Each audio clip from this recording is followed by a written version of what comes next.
start there. Okay. Good evening, everybody.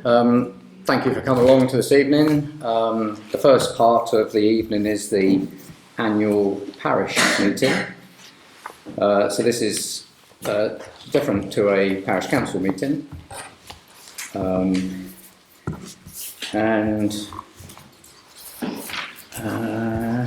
The first thing on the agenda is apologies, but we're all here, so there are no apologies.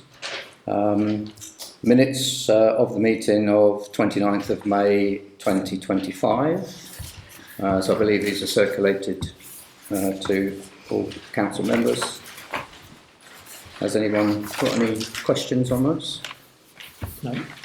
No. All good.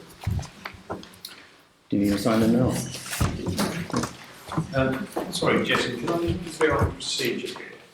Is this the minutes of the, and I apologise for interrupting, is this the minutes of the meeting whereby the resolution about Wood Lane was reversed? No. Or, no. Okay. This is minutes of the parish meeting from last year. Right, sorry. Misheard.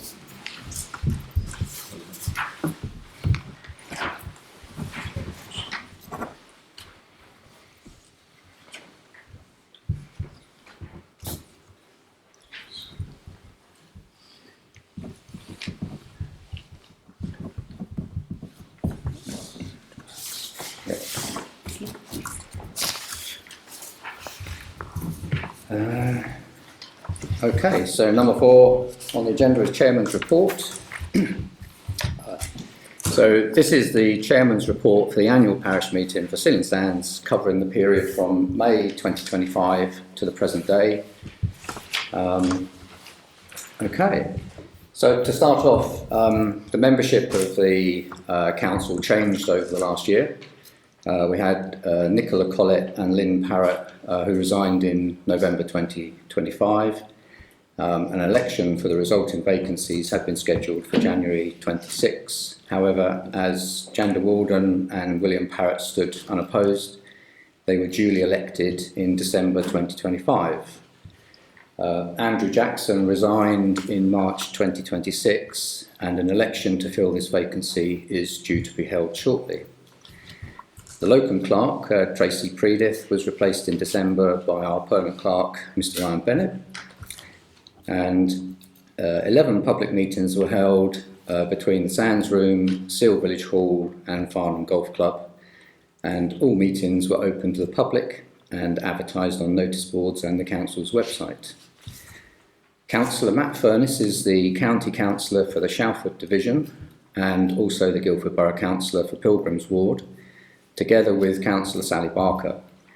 Both Councillor Furness and Councillor Barker have been elected to represent the Shalford Ward on the new West Surrey Council, and Jeremy Hunt is the MP for Godalming and Ash. Steve Hurren continues to carry out general maintenance throughout the parish, working at both recreation grounds and other public areas. The changes to how the council is managed and how meetings are conducted, which began in March last year, have continued throughout the year. The commitment the council made to ensure that council business is conducted lawfully, fairly and transparently has at times led to challenges and differing views from members and residents. As part of this, the monitoring officer engaged with the council, and I am pleased to say that the council met with the monitoring officer recently to discuss governance, conduct and council procedures. One area highlighted was the importance of helping residents better understand the differing roles of the clerk, chairman, chair of a meeting and individual councillors, as many concerns raised related to council process rather than code of conduct matters. The council recognises that improving understanding of these roles and procedures will help support more effective and constructive engagement in the future. So all of our agendas, minutes, reports, policies and procedures are published on the council website along with other statutory information. The website continues to serve as a useful hub of information to help the public identify the appropriate authorities and contact details for reporting problems and seeking assistance. And I would encourage all residents to use it as a resource, as it is the most cost-effective way for the council to communicate with residents. The council has maintained representation on the following bodies and activities, and this is the Remembrance Day Service, the Surrey Association of Local Councils, which is SALC, and the Seal Recreation Ground Charity Trustees. Finance. The council's finances have changed over the last year for various reasons, which resulted in a significant increase in the parish precept for 2026 to 27. A statement of explanation and a budget and precept update for residents is published on the council's website, and both explain why this increase was necessary. The council continues to progress work on the neighbourhood plan. Ash United Football Club continue to make use of our facilities at both recreation grounds, and the annual summer show was held at the Sands Recreation Ground. Grass cutting at both recreation grounds and play areas were managed by an external contractor, and security measures for vehicle access were maintained. Council resolved to undertake drainage works at Seal Recreation Ground to alleviate flooding on the pitch, and play equipment at both recreation grounds is due for repair or replacement. Key local issues are the flooding on the North Downs Way and Blighton Lane continues to be an issue, though landowners and Surrey County Council continue working on a solution to resolve it, although much better than it has been. Council-owned land at Wood Lane was resolved to be disposed of at a meeting in November 2025.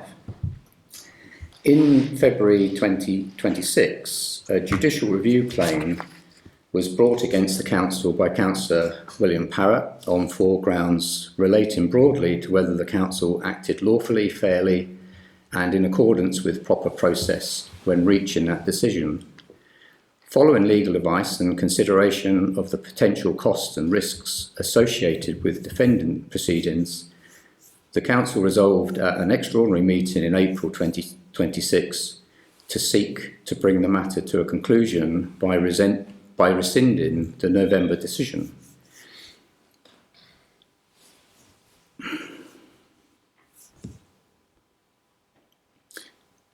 Legal costs remain unresolved. Because the claimant is himself a serving councillor, the council's insurers advised that the council's legal costs were not covered under the relevant policy provisions. A new panel commemorating 2 previously omitted names from the Seal War Memorial was installed in April. These are Lieutenant Colonel Dudley Ralph Turnbull of the Gordon Highlanders, who served in the First World War, and Major Rodney G. Watson, DSO, MC of the Royal Scots, who served in the Second World War. The Seal and Sands Royal British Legion branch will organise an invited guest dedication ceremony, together with a public acknowledgement during this year's Remembrance Sunday service. Littleworth Cross continues to be a cause of concern due to the number of vehicle accidents, and during the year, Surrey County Council carried out further changes to signage and road markings.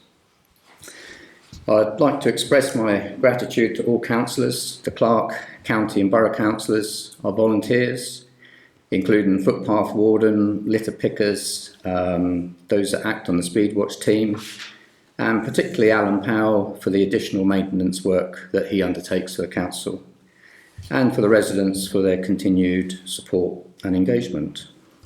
That's the end of my statement.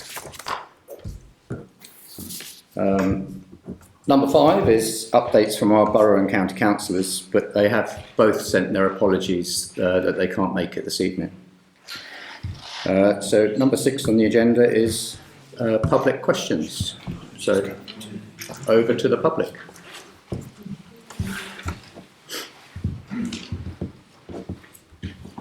Yes, Rosemary.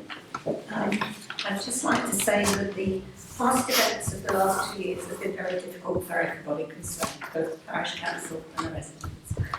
And I'd like to think that we can now move forward.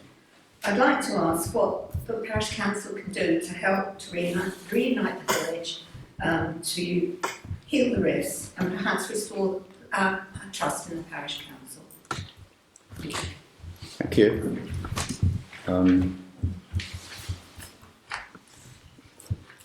Well, I think we're working on what we can do as a council, making the changes that we've made. I'm not sure fully how we go about what you describe as a rift. We can only do our best, and work as councillors and make decisions in good faith. I'm afraid sometimes that clearly not everybody is happy with the decisions that are made. Would anyone else like to mention anything? Yeah, I want to follow up on that. I was just asking the councillors if Well, I've got a load of notes from now there, but I'll sit down till they finish. I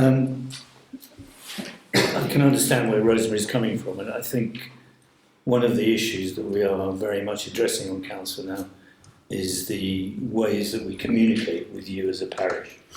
And I think the plans that we have in mind,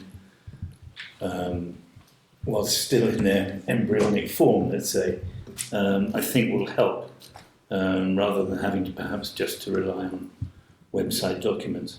So I think, we're all keen to move forward in the same way that the parish are, put all these issues behind us, and the sooner we can do that, the better. We'll do everything we can to help it along. Okay. Yeah, no, I mean, Jan's covered it really. It's something we've been trying to do for years, is to keep engaged with the residents, and it's nice that so many people do turn up at meetings. It does help us understand what the burning issues are, and what we can do where we're within our remit to try and address them. That's all we can do. Well, I think in response to that, Yes, Simon. if the council is committed to openness and transparency, I'm not clear why the recording of the last meeting doesn't appear to be available to anyone in the parish as I stand here now. If it is, I apologise. I should also mention, as it were in parenthesis, that I think the work that Surrey County Council has done at Littleworth Cross Junction has been,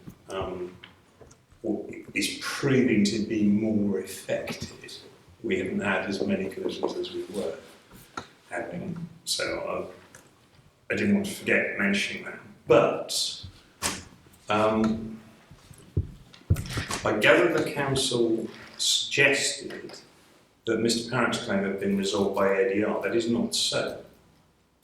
What happened was the council threw its hand in because it had to, and it paid a sum of money to Mr. Parrott's costs and has seemingly incurred legal fees of its own.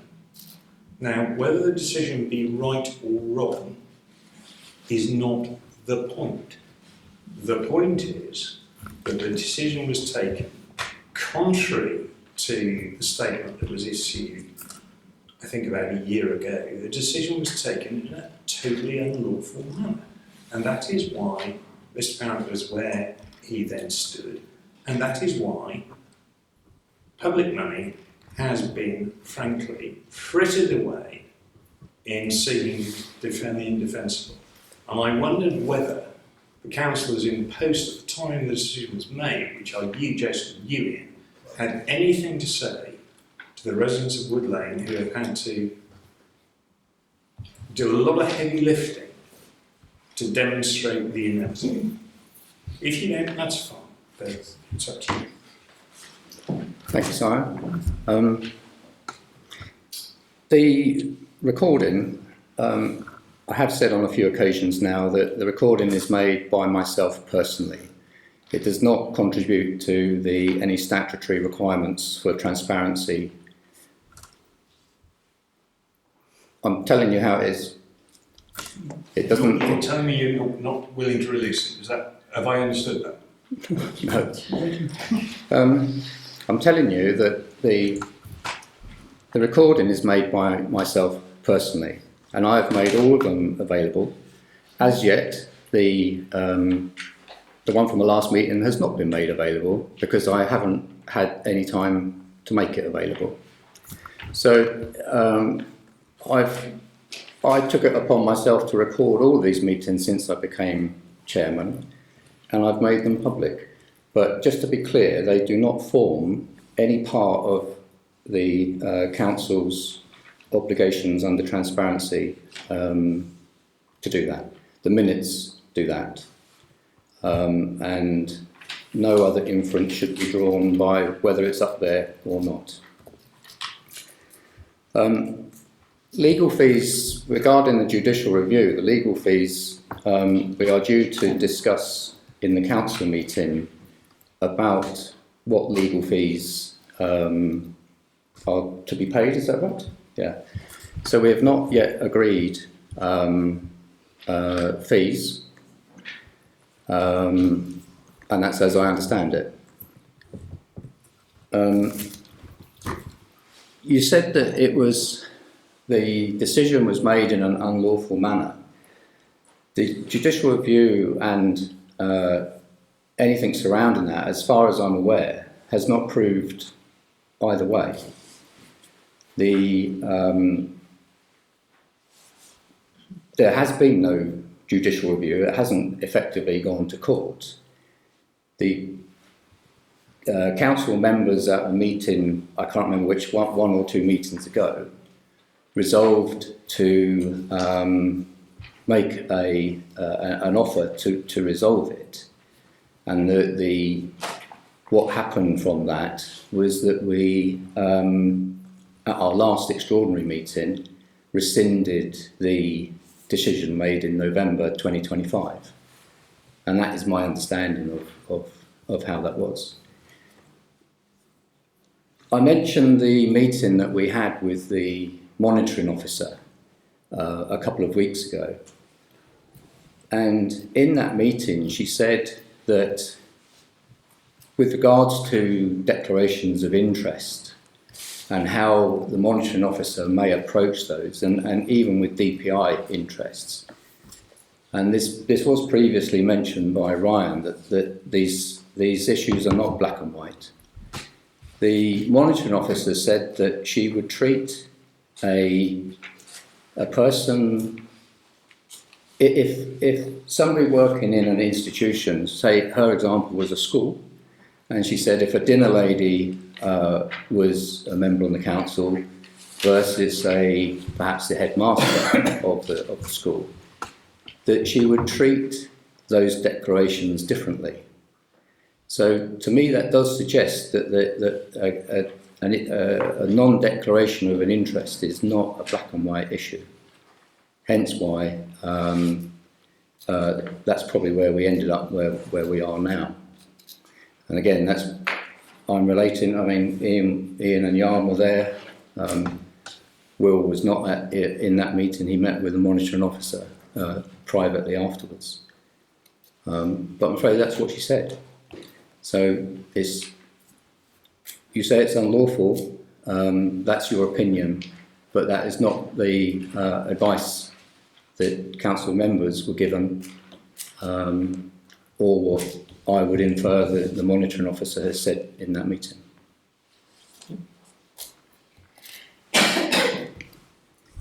Did that cover all your points? I believe Mr. Turner has something to say on that. David? Put your hand up. Chair, you've said a couple of times that the costs position has yet to be resolved in relation to the judicial review, which I don't know whether you were referring specifically to the Parish Council's own legal costs as opposed to its contribution to Mr. Parrott's legal costs. The latter. Right.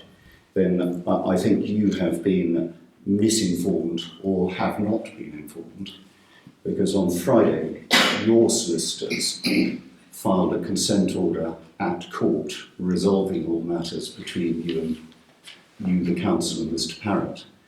And the terms of that order record the council's agreement to abide by the terms of a schedule to the order.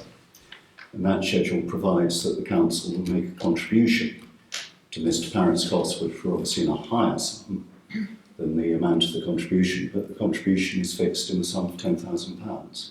That's a matter of public record, and it's surprising that you obviously haven't been informed about that, because that point is now fixed by the terms of the order filed by your solicitors. Still subject to approval from council at the next available meeting, which is... It isn't. I've got a copy here, and I've circulated a copy around the room. The order is the order. It records the terms of the schedule. There is no contingency to it. What's the paragraph towards the end about if payment is not received? If payment is not made, then the council is in addition liable to pay interest. Yes. I don't want to get into discussions that I've had with Williams solicitors, but the dates have been put in, so the council can agree a cost sum at this meeting to go forwards. I'm sorry, I don't mean to teach you subjects. Don't then. But I have a little experience about court orders, Okay. accumulated over the last 35 odd years. And you have agreed, or the council has agreed, to the terms of an order which compel it to pay Mr. Parrott £10,000 by the end of this month. And if it doesn't do so, it doesn't cease to be liable to pay that money. It becomes, in addition, liable to pay interest on the sums outstanding. That wasn't my understanding. My understanding is that on the agenda tonight we are to agree or not sums. Have my copy, could that be passed to the chair so that he's appropriately informed? We have had a copy. Yes. I've not seen it. I've not seen it. I sent you a copy today, Chairman. No, I have a copy that I can share with the councillors. I can't hear you. Okay. I would prefer to have this conversation in the part 2 meeting, which is Yeah. where we're meant to be having that conversation. Yeah. I think we are- point to correct the record. Sorry. I only raised the point in order to correct the record, because I think you were misinformed as a result of which you misinformed the meeting. I misinformed what this meeting. Yes. During my statement, is that what you meant? I think twice this evening you have said the position on costs remain to be resolved.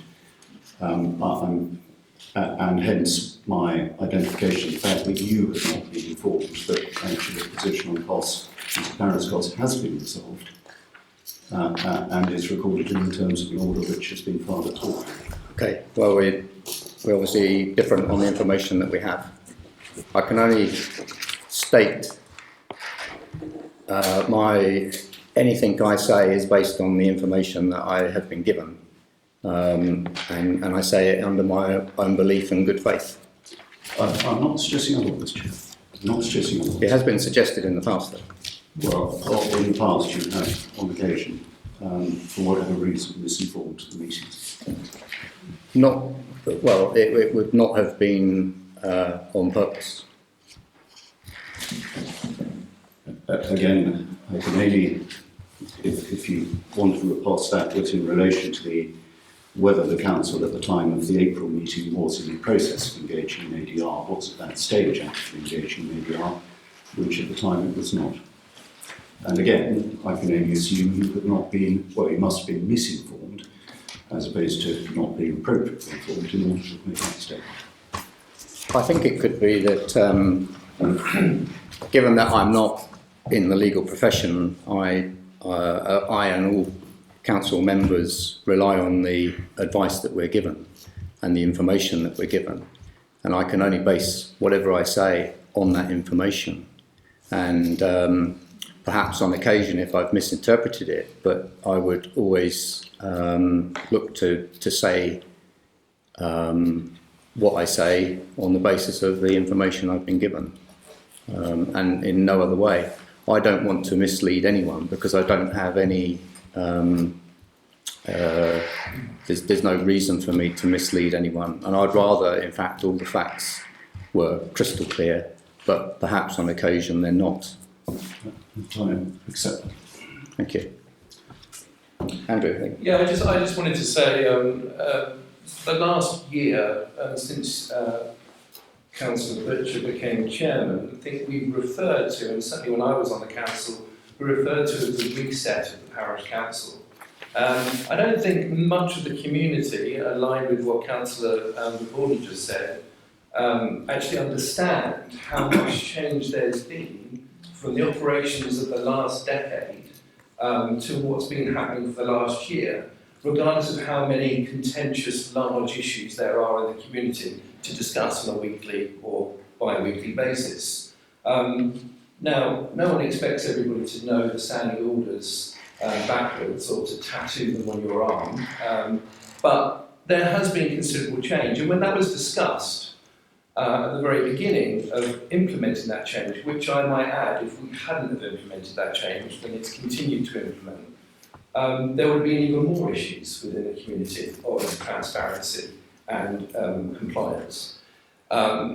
Whilst there isn't the knowledge, and shouldn't have to be the knowledge within the community in detail, I do think, as Jan has said, it's important to ensure that there are some sessions or clinics or reference points or documents that help the community understand the kind of parameters that parish councils and parish councillors have to operate in accordance with all of their operations, not just the contentious legal ones. And this conversation, this backwards and forwards, is a good example of that.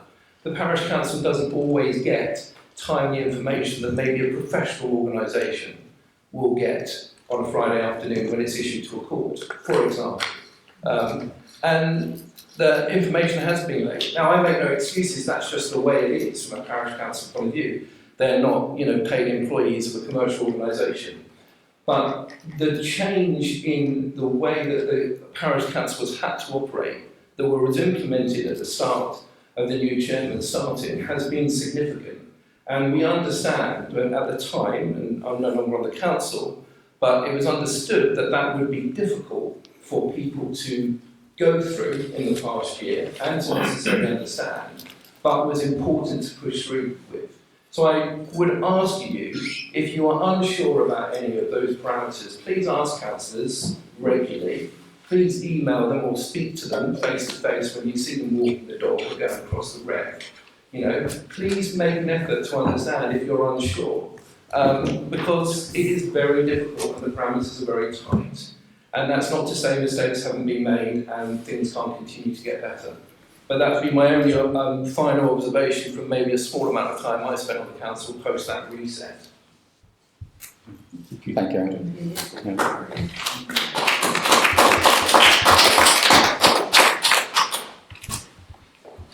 Yes, Colin.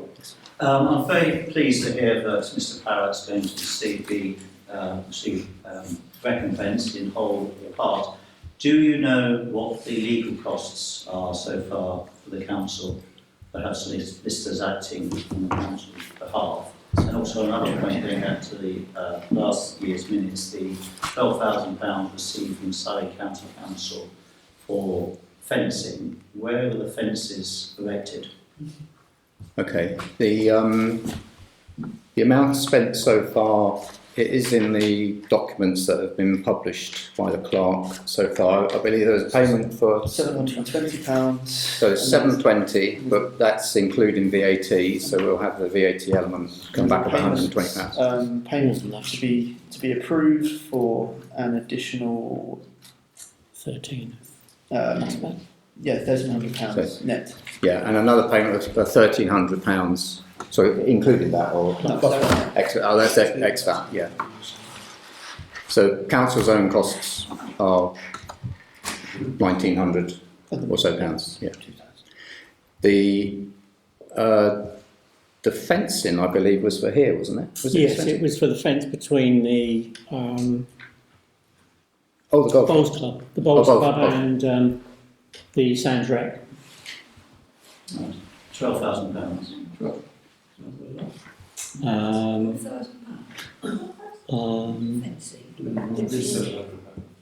So, I don't think it was that Colin, much. which Colin.